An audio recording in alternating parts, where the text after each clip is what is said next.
guys, welcome to Drive Media Reviews. Today we are in Farnborough at the fully charged show.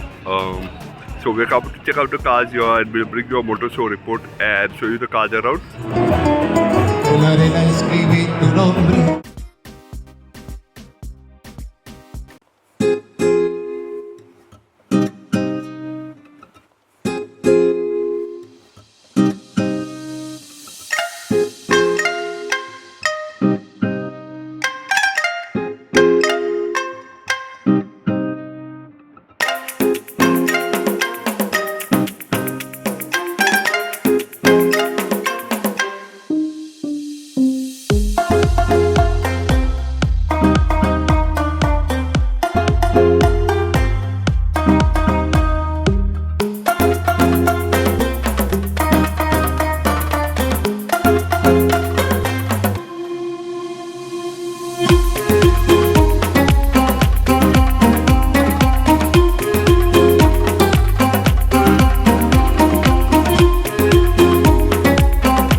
that, we come to the end of the video, and we hope you guys like this quick look at the motor show report series which we have started, and we are definitely Farnborough. And yep, let me know what you think about the video in the comment section below. Do like, share, subscribe, stay tuned for a lot more videos coming up very soon. Until then, Prime Media Reviews signing off.